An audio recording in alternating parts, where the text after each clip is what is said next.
வணக்கண்டா பங்காளி. பங்காளி ப்ரோ, என்ன ப்ரோ கண்டிக்கவே மாட்றீங்க? எவ்வளோ ஃபன்னாக போட்டாலும் கண்டுக்க மாட்றீங்க. லைக்கே போட மாட்றீங்க, ஷேர் பண்ண மாட்றீங்க. என்னானே தெரில ப்ரோ.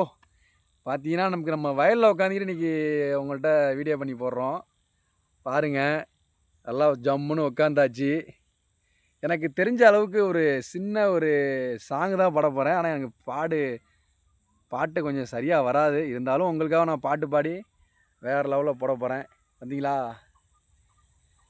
விவசாயி விவசாயி விவசாய மக்களையே காத்திடவும் விவசாயி விவசாயி.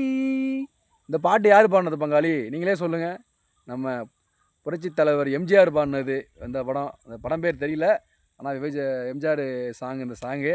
ஏன்னா அப்போ ஒரு விவசாய பற்றிலாம் அவங்க ரொம்ப சிரமப்பட்டு பாடிட்டாங்க. இன்னும் பார்த்தீங்கன்னா இப்போலாம் என்னென்னா பங்காளிங்களா, விவசாயம் அதிகம் ரொம்ப குறைஞ்சிக்கிட்டு இருக்குது பங்காளிங்களா. விவசாயத்தை ரொம்ப யாருமே பாதுகாக்கிறது இல்லை. அது விவசாயம் யாருமே என்னன்னு தெரியாமல் விவசாயத்தை ஃபுல்லாகவே அப்படியே நம்ம எல்லாமே கொஞ்சம் இது பண்ணி விட்டுக்கிட்டு இருக்காங்க.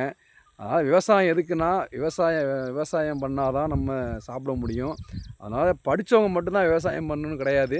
எல்லாருமே விவசாயம் பண்ணலாம். நாங்கள்லாம் படிச்சிருக்கோம் தான். இருந்தாலும் விவசாயம் பண்ணுறோம். எப்படின்னா, நம்ம ஆள் வச்சு விவசாயம் பண்ணலாம். படித்தவங்க அதிகம் விவசாயம் பண்ணலாம். வீட்டிலே இருந்து விவசாயம் பண்ணுறத விட படித்தவங்க நிறையா விவசாயம் பண்ணலாம். அதனால் எல்லாருமே விவசாயம் பண்ண பாருங்கள். அதனால் படிக்காதவங்க தான் விவசாயம் பண்ணணுன்ட்டு கிடையாது. படித்தவங்க தான் விவசாயம் பண்ணலாம், நிறையா பண்ணலாம். அதனால் இப்போ பார்த்தீங்களா, ஒரு பாட்டு பாட போகிறேன் பாருங்கள். குறுக்கு சிரிச்சவளே, ஓ குங்குமத்து கரைச்சவளே, நீ மந்த ஜட்ஜு குளிக்கையில் என்ன கொஞ்சம் பார்த்துக்கடி. நான் இந்த வயலுக்கு வரும்போது நடந்து பார்க்குறேண்டி. ஒன்னால வயலோடு வயலில் நடந்து போகுவோம் காலு அழகுடி, ஓ காலு அழகுடி. அடி கொஞ்சம் கொஞ்சம் பார்த்து கொஞ்சம் நேரம் பேத்து என்ன நெய்ய பறிக்காதே. நீ வெட்ட பேசி வெக்கத்தில் ஓடி வயலில் தேடாதே. ஒன்னாலும் தான் வயலு ரோடுல வயலே என்னதான் வயலில் போகிற. அடுத்த பாட்டு என்ன பார்த்தீங்கன்னா, என்ன பாட்டு? உள்ளி குச்சி உடம்பு காரி ஒட்டுக்கிட்டா உடம்பு காரி கதையில் அடிச்சு என்ன சாச்சு புட்டா டா டா ஏக்கத்தாங்க நீ கற்றுக்கிட்டேன் அடிக்கப்பே போனேன் செத்து புட்டேன் அடி காணாங்கோலத்து மீன் உன்னை பசிக்க போகிறேன் நான்.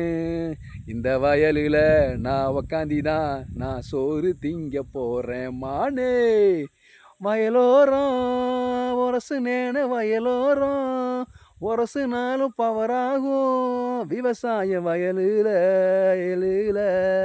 களை எடு தன்னம்புள்ள அடி களை எடு சின்ன புள்ள அடி களை எடு சின்ன புள்ள உன் கலையை நான் தான் தொட்டு பார்க்க போகிறேன்.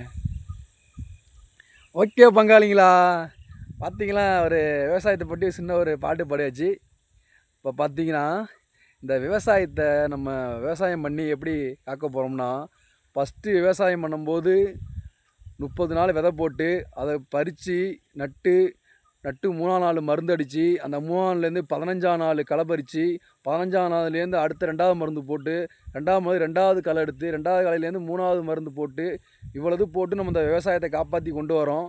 அதனால் விவசாயம் ரொம்ப கஷ்டமும் கிடையாது, ஈஸியும் கிடையாது. இது ரெண்டுமே நார்மல் தான். அதனால் எதுவுமே நீங்கள் கஷ்டம்னு நினச்சிட வேண்டாம். எல்லாருமே விவசாயம் பண்ணுங்கள். ஓகே, விவசாயம் படப்படுமா?